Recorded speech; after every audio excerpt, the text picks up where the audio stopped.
On May 24, 2019, Jennifer Dulos, a doting mother, was never seen again by her 5 kids and family. This shocking event threw the police into a deep investigation which uncovered an even more shocking truth. Jennifer Dulos's disappearance had been caused by someone who had at a time been the center of her world. Jennifer Dulos was born on September 27, 1968, in New York City to Hillard Farber, a banker, and Gloris Ortenberg, a philanthropist. Jennifer had just one sibling, her sister, Melissa Irene Farber. She studied at Brown University. She graduated in 1990. She got a master's degree in writing from New York University Tisch School of Arts. Jennifer's uncle, Arthur Ortenberg, and his wife founded a fashion company, Liz Clarebone, Inc. In 2004, Jennifer Dulos got married to her heartthrob, Fotis Dulos. They had 5 children together, 2 sets of twins and a girl. They named them all after Greek saints: Theodore Dulos, Constantine Dulos, Petros Dulos, Christian Dulos, and Cleopatra Noel Dulos. Jennifer and her husband, Fotis Dulos, were united for 13 years until their marriage hit the rock in 2017. Jennifer had grown scared of the man she was once in love with. This brings the question, who was Fotis Dulos, and what had changed about him? Fotis Dulos was born on August 6, 1967, in Turkey. He grew up in Athens, Greece. Fotis moved to the United States of America in 1986. He studied at Brown University and graduated in 1989. A few years later, Fotis bagged a master's degree in finance at Columbia Business School. Fotis met his first wife, Hilary Vanessa Aldama, at Brown University. They had attended the same school. He married her in Athens in 2000. After their marriage crashed in 2004, Fotis moved to Connecticut. Dulos had married Jennifer in September 2004, a month after his divorce. He had been seeing Jennifer while he was still married to Vanessa Aldama. After their marriage, they moved to Farmington. Their union produced 5 children Jennifer Dulos adored with her life. That was what made the police suspicious when she disappeared. Jennifer would never intentionally abandon her children. Before her disappearance, Jennifer had filed for a divorce and was fighting for the sole custody of her kids. Her marriage to Fotis had gone so sour, she had become terrified for her and her children's lives. The Dulos marriage hit rock bottom in 2017. Jennifer Dulos first hinted about her troubles in her marriage in a blog post on March 12, 2012. She shared how she wished she was a much stronger person, and confrontations did not scare and appalled her. In 2017, Jennifer Dulos filed for a divorce on the account that Fotis Dulos was increasingly living an independent life and cheating on her with his colleague, Michelle Troconis, a native of Venezuela. Jennifer Dulos filed for emergency custody of her 5 kids in 2017. Although the court denied her request, it granted her and Fotis Dulos shared custody. Jennifer Dulos was scared for her life, but most importantly, for the safety of her children. She claimed that her husband, Fotis Dulos, exhibited irrational, unsafe, bullying, threatening, and controlling behavior. She shared one of the unfortunate experiences she had suffered in Fotis's hands. On June 3, 2017, he had found out that she had planned activities for their children on a Saturday morning. It had not sat well with Fotis, so he lost control. According to Jennifer, he had become enraged and agitated. She was terrified and tried to get away from him by rushing upstairs. But Fotis followed all the way up, and even after she locked the door and bolted it so that she was trapped inside, he kept verbally attacking her and physically intimidated her. Jennifer Dulos knew she was not safe with her husband. She had invited trouble when she filed for a divorce. In an interview, she confessed that she was terrified of Fotis.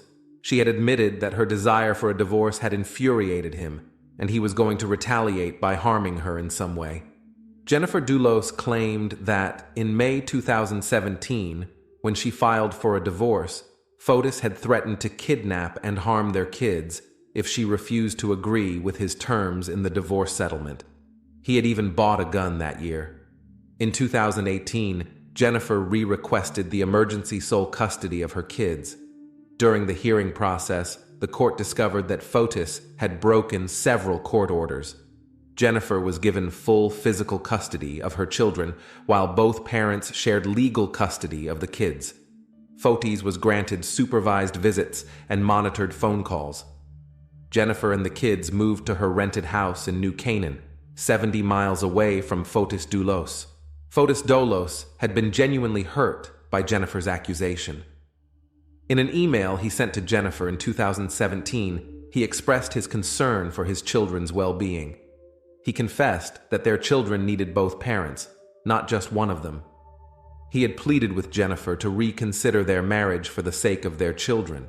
He even stated that they could work as partners and learn to tolerate each other. However, while denying the accusation levied against him by Jennifer, Fotis claimed that Jennifer was the one turning their kids against him. He alleged that the mother of his children called him a psychopath and told the children he did not care about them. He also claimed that Jennifer had bragged about dragging the divorce over a space of 2 years so that she could have the mafia break his legs with a baseball bat. Fotis Dulos also denied ever threatening to kidnap his kids. He admitted to buying a gun, but he had only gotten it for home protection. Fotis Dulos' arguments could have been considered or even believed if the next event did not happen. Jennifer Dulos was last seen on May 24, 2019, at around 8:05 a.m. That day, she had dropped her children off at New Canaan County School and returned home shortly after. The police were alerted of her disappearance by some of her concerned friends. Jennifer had had 2 appointments with her doctor scheduled for 11 a.m. and 1 p.m. in New York City. Jennifer never missed her doctor's appointment, so her friends became worried that she had not shown up. Jennifer Dulos' friends were not the only one who noticed something unusual about Jennifer's disappearance. Her live-in nanny, Lauren Almeida, had been worried when she arrived at Jennifer's New Canaan apartment by 11:30 a.m. and met her Range Rover in the garage. She recalled that Jennifer had planned to take the car to her doctor's appointment instead of her Chevrolet Suburban, which was missing in the garage.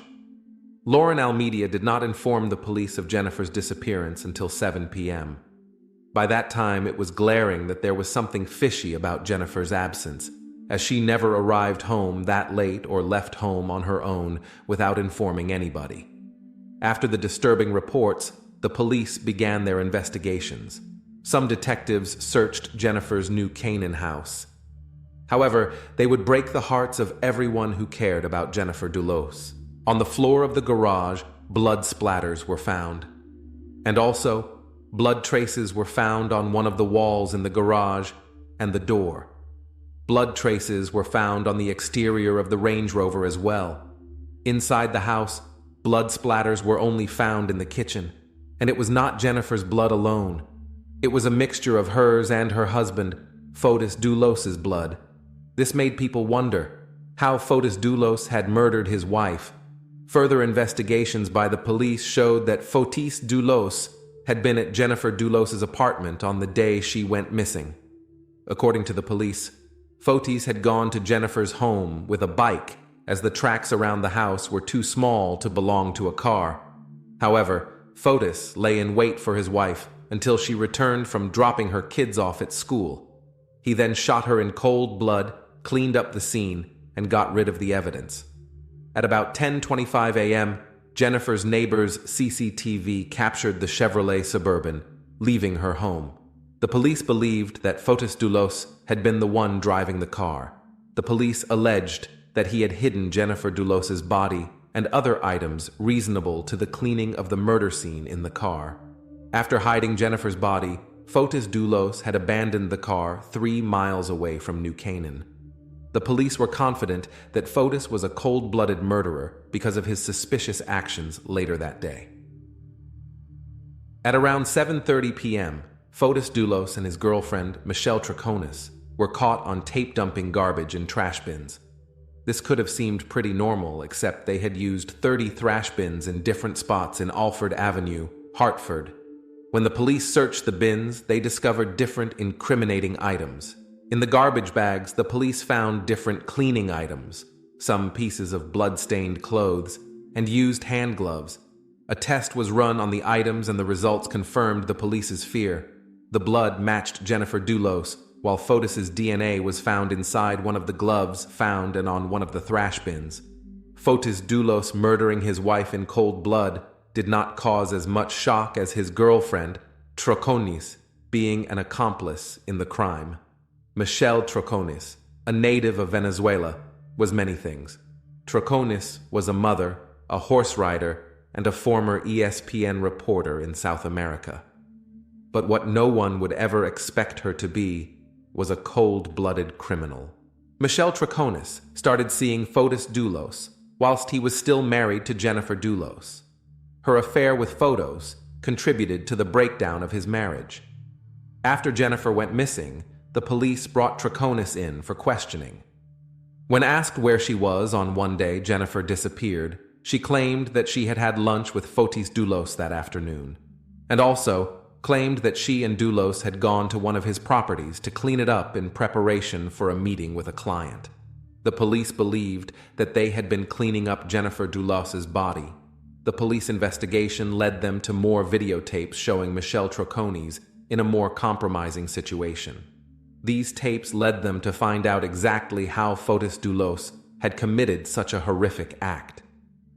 Fotis Dulos had carefully planned out his moves, and the police believed he had not done so alone. On May 24, 2019, Fotis drove a Tacoma truck owned by his employee without his permission to New Canaan, Connecticut.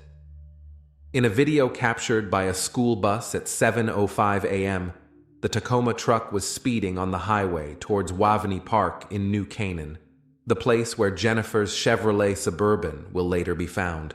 The police confirmed that a bicycle tire had been found in the boot of the truck. This affirmed the police's speculation that Fotis Dulos had cycled the 3 miles from Waveney Park to Jennifer's apartment in New Canaan. The police believed that Fotis had arrived there earlier before Jennifer. He had attacked in the garage just as she got back.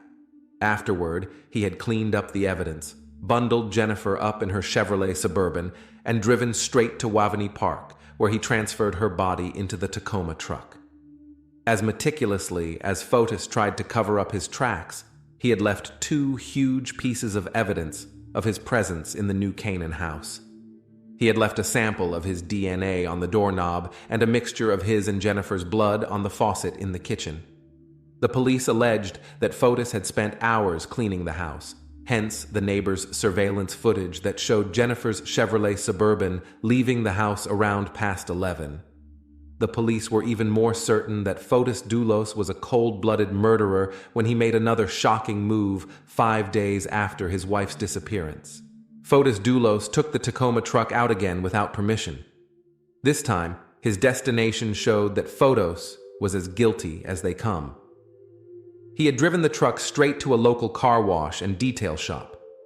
In the surveillance video of the truck, a black SUV was driving right behind him. The driver of the SUV was none other than Michelle Troconis. In the video, Fotis is seen dropping the car off at the car wash. Afterward, he had hopped in beside Troconis in her SUV. The police were convinced that the couple's mission was to rid the car of every bit of evidence. However, they were not so fortunate in their quest. Samples of Jennifer's DNA were found on the passenger seat of the car. As expected, with all the daunting evidence gathered against Fotis Dulos, he became the major suspect in Jennifer Dulos's disappearance. On June 7, 2020, Fotis Dulos was arrested and charged with capital murder, and kidnapping. Fotis Dulos had not been arrested for the murder and kidnapping of Jennifer Dulos until June 2020. You might expect that Fotis should have been arrested earlier. He sure was, but he had not been charged with murder. On June 1, 2019, Fotis Dulos and Michelle Troconis were arrested at a hotel in Avon, Connecticut.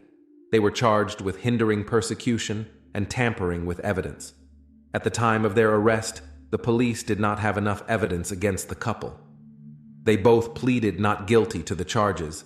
Fotis Dulos has hired Norm Pattis as his attorney. Pattis strongly believed that Jennifer Dulos was dead. Fotis and Troconis were released. but in September 2019, they were arrested against for tampering with evidence and hindering justice. However, in October 2019, Fotis appeared in court. He requested a dismissal of the charges against him. The judge mentioned that he would look into the case and review arguments from the prosecution and defense. During this period, Jennifer and Fotis Dulos were living with their maternal grandmother. The kids at that time were aged between 8 to 13. Their grandmother was granted temporary custody of the children by the court. Fotis Dulos's Waterloo came in 2020. In January, he was arrested and charged with the capital murder of his ex-wife, while his girlfriend, Michelle Troconis, was arrested for conspiring to murder. Following the arrests, Michelle Troconis became estranged from Fotis.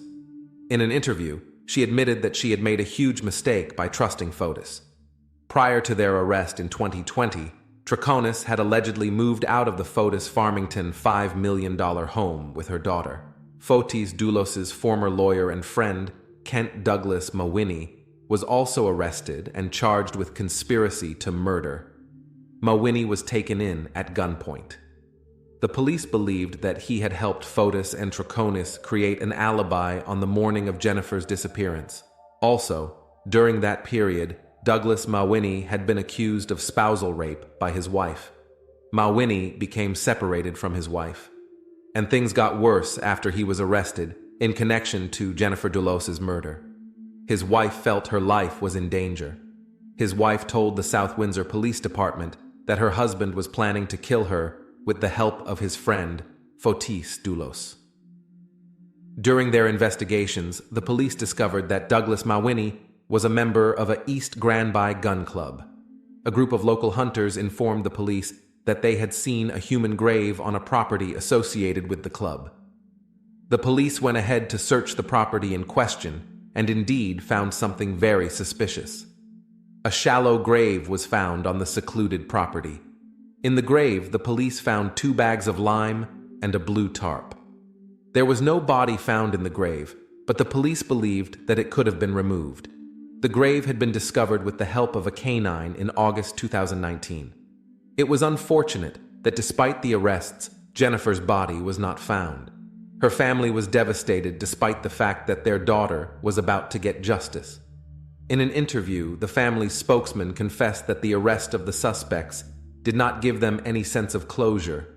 He admitted that the incarceration of Jennifer's murderer could never bring her back, so the ache in their hearts could never go away. Fotis Dulos's bond was set at $6 million on January 8, 2020. He was released the next day on bail, but he had to return to court on February 8, 2020. Michelle Troconis was released on bail as well, while Douglas Mawhinney's bond was set at $2 million. However, it was reduced to over $200,000. He was released on bail on October 19, 2020. Fotis Dulos's fear after his cruel actions caught up with him led to an unfortunate event. On January 28, 2020, Fotis failed to appear in court for an emergency hearing. The judge gave an order for him to be brought to court. On getting to his Farmington home, the police found Fotis in his car unconscious. Fotis, apparently, could not face the consequences of his actions, so he tried to take his own life. Fotis had poisoned himself with carbon monoxide. He had connected a vacuum cleaner to the exhaust pipe of his SUV and passed it back into the interior of his car. The police had performed CPR on him and restored a faint pulse. He was transported to Yukon Medical Center by ambulance.